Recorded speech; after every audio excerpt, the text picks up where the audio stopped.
Winter stealth camping in the back of my Subaru Forester is perfect. Well, besides one small detail. When the temperature drops, we have no way of staying warm. Or so I thought. Until I remembered, we do have the diesel heater we use for my rooftop tent. So today, I'm building a window plug that lets me run my diesel heater, keep the windows fully up, and stays totally stealth.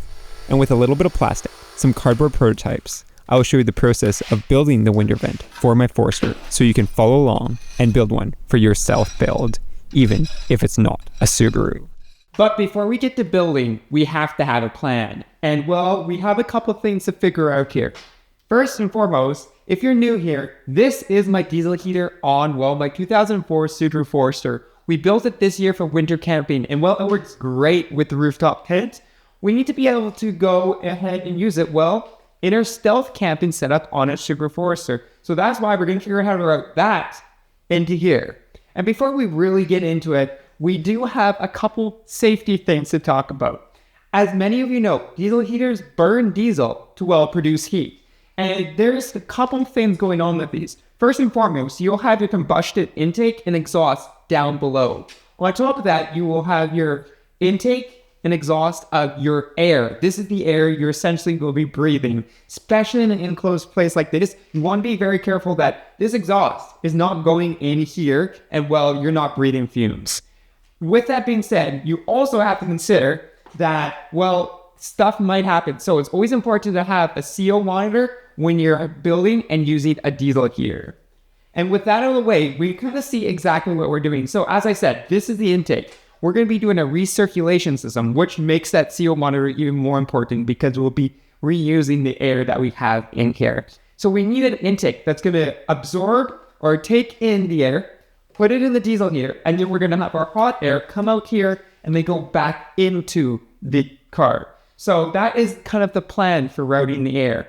And what you can see, these windows are not great for this, unfortunately. Lots of cars will have like edge of the flat plane, and you can just stick a piece of cardboard even and just put it in there. With these windows, you can see that they actually tuck in kind of around this edge. For the wiring, I'm easy enough to just put it right up against the steel and sneak it through. But for our diesel hose, which is 3 inches, we can't just shove it in here. There's going to be too much of a gap, especially with this side window. So the plan is to make a plate that covers this and then has both an intake and exhaust for, well, our diesel heater heat. Now, how exactly are we going to do that? Well, with all of this, you don't need a ton of crazy tools or materials for this. It's actually a pretty basic build, and the hardest part is going to be dialing that build in so that it perfectly seals with your window. But for materials, we're just using some scrap plastic I have laying around from old project on the blue STI, and then obviously we're going to be using some cardboard to do some CAD. We build some prototypes before we actually go cut it in plastic. And then for tools, it's pretty simple. We just need a basic arrangement of files, scissors, pliers, screwdrivers, some hardware there, here and there like screws, as well as a drill. If you're using a hole saw, you can get away with just using, I guess, scissors to cut this and a razor blade, but a hole saw is going to make it a lot easier, as well as some scrap material for the parts. So we'll be using some hoses. I actually have a cut up coupling here for the 3-inch hose, as well as some hose clamps, some other couplings, and then finally a drill and a hacksaw.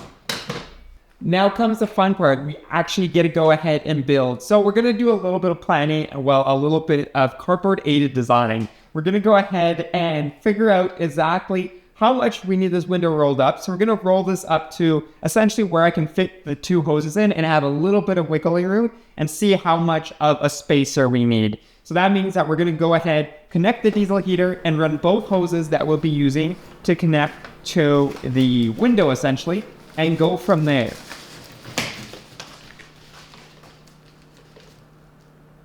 And with the window rolled up, we can kind of see what we're working with. So we have a couple of things going on here.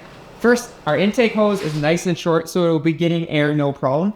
I'm going to put this as close as I can kind of to the corner here, because this means that it's going to be as far as possible from this hose, which will be going our hot air, and it'll be going right to this corner. So we kind of have it as far away as possible so that it's not pulling in the same hot air that it is essentially giving us. we can go about directing this air a couple different ways. I have a couple different ideas that we'll get to here in a minute, but this is kind of what we're looking at. We do have one issue though.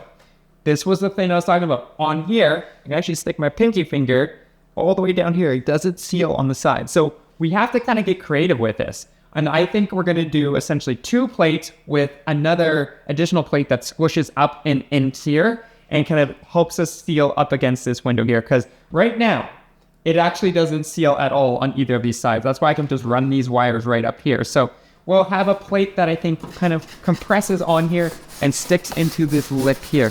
So now we got to go ahead and start building that out of cardboard. And there we go. We have essentially the plug that would hold our cups for this guy and this guy.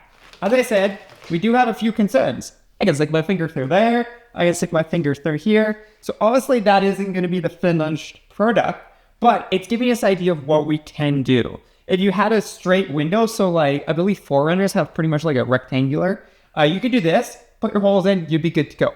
We can't do that. So what I'm going to do now is I'm going to make a plate that goes across here that sits on the window itself because they're frameless windows. And then I'm going to make a plate that runs up here and runs up here. So essentially the whole thing will have plates that kind of like seal onto the window.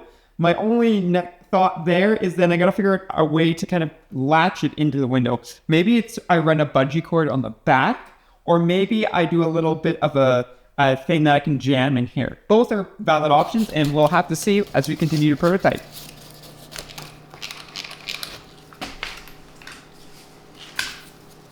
And this is what it looks like. So we got a couple of things going on. First, we have a plate both front and rear to hold this on, so we can remove and open up the door, so we can actually just pop this off like this, and then when we want to put it on, we can just slide it over.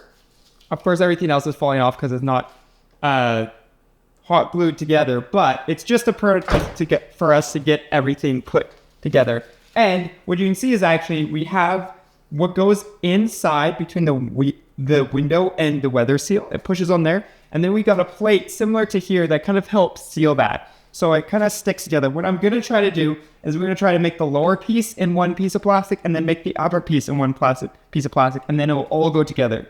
We have about 1 inch of overlap on each of these, so it will actually push up against the seal, especially back here. We actually can push up against the seal a little bit more. So it gives us that flexibility. And then that should be pushed into there. I will have to make some adjustments. When we make it all plastic, we'll probably end up using the file to fine tune it once we get our pieces all made. But this is kind of what we're looking at for the window. Also, I made sure, so I had a worry here for a second that these were going to work because we didn't have enough room on here. So I'm actually going to cut the holes into these plates when they're put together so that we have a little bit more support for the couplings, right? So we have a coupling here. This one I might have to move a little bit. And then we have one here. And then when they attach, then it goes ahead and has a little more support here. With this out of the car now, we can see that we've got 3 main layers, as I said. We've got the outermost layer, which will be this plate here. We got our middle layer, which will be here, here, and here.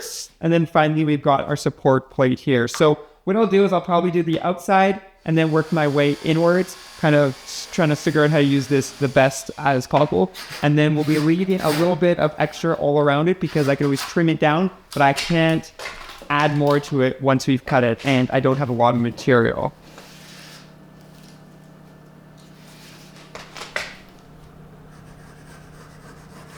And super glue actually worked really well. I think what it does is breaks down the plastic and then kind of molds it back together, because all of this is held on really strongly. And well, you can see we have it ready to go ahead and put on the car. We're still missing our, intake and exhaust holes, but I'm not too worried about that because I just want to show you how perfectly this fits here. So we can get this on, push this down, and then these little tabs go right there. And what we can do is shut the door. And there we go. We have our essentially window door cover. I do notice there's a little bit of a gap there. I'm going to try to push this down a little bit more. I think because it's such a tight fit, the cardboard was a lot thicker than this plastic, so it's actually a really tight fit on the window. But as you can see, it seals along here, and well, it makes a really good seal. There's no light coming in. Even this little hole right here, there's another piece of plastic behind it, so it's not a huge concern. That said, we got to make our vents. So we have these kind of couplings that I've cut up, and we got to figure out where we're going to mount these. So I got to go inside because we got to figure that out from inside. I'm going to jump in there, go in there with a Sharpie and just trace it out, and then we'll go ahead and hit it with the hole saw. As I said, we're going to be cutting on these bottom pieces, and then we have finished it up. And with our two couplings on here and our rear coupling on our, well, exhaust or hot air intake, we can go ahead, mount this up for one last time.